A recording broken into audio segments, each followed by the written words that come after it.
We're at Vandenberg Air Force Base. We're about 20 minutes before the launch of ICESat-2. You might see the white light off in the distance. That's the Delta II rocket. It kind of feels like an idea that was always going to just stay an idea. But no, it's real. It's sitting on top of the rocket. You know, and for me, it's kind of surreal. Like you say, it's been 10 years, and it's hard to believe. It's like, we're really here? This is really about to happen? It's totally cool.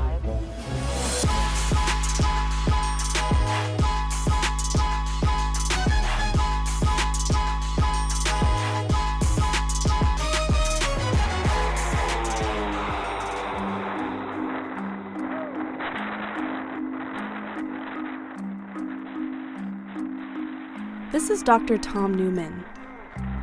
Over the years, his work has taken him to some pretty remote areas to study changes in the ice regions of our planet. And his research, among many others, has defined the goals of the new NASA satellite, the Ice, Cloud, and Land Elevation Satellite 2, or ICESat-2. And we have ignition and... The story of ICESat-2 really begins with ICESat-1. ICESat told us all kinds of cool things about the ice sheet and about sea ice that we didn't really know to ask. That data allowed us to measure elevation change of ice sheets in a way that we hadn't been able to before, and showed that all the action on the ice sheets, the places that were really changing quickly, were around the edges. So when we were thinking about what could we do better next time, we knew that was one key component.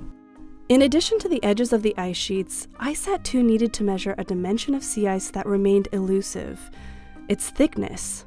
To figure out how thick sea ice is, you can measure the height of ice sticking out of the ocean, or freeboard, and compare it to the height of water between the sea ice flows, called leads. The problem is, sea ice is really dynamic, and those cracks open and close various places in the ice pack throughout the day, throughout the year, and what we need to do is have measurements of the ocean whenever it's available, wherever it occurs in the sea ice pack.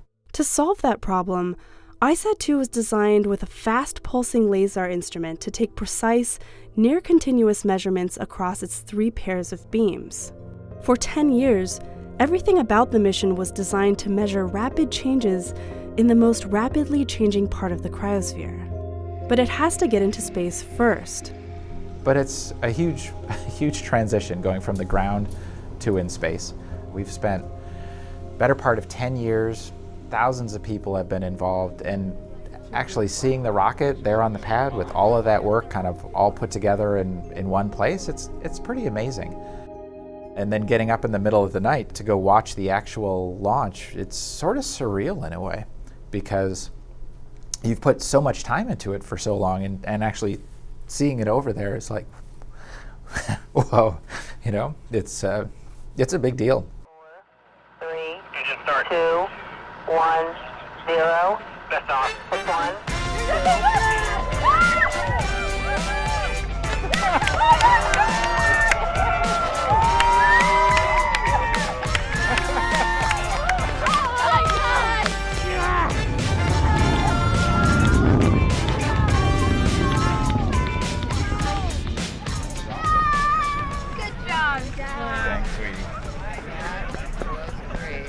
That was awesome. Totally cool. There it went. That was Atlas. The last Delta II, heading on out. So Atlas has been turned on over the course of the first few weeks of the mission, really culminating for us with the laser. So this is our first look at sea ice data from ICESat-2, and it looks fantastic. The signal levels look great. We've got plenty of photons there. We're capturing ridges. We can clearly see the ocean. All sorts of cool stuff in there, and this is just our first data. It's only going to get better from here on out. The data from ICESat-2 is well on its way into digging deeper into the unknown dimensions of sea ice sheets, and glaciers.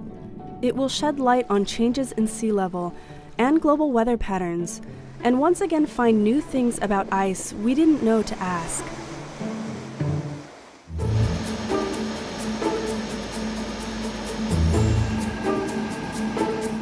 So my heart is definitely racing. I don't know about anyone else's. This is the stuff nerds dream of. Slight chance the flight may see ICESat-2 in their center windscreen. 10 seconds. 9, 8, 7, 6, 5, 4, 3, 2,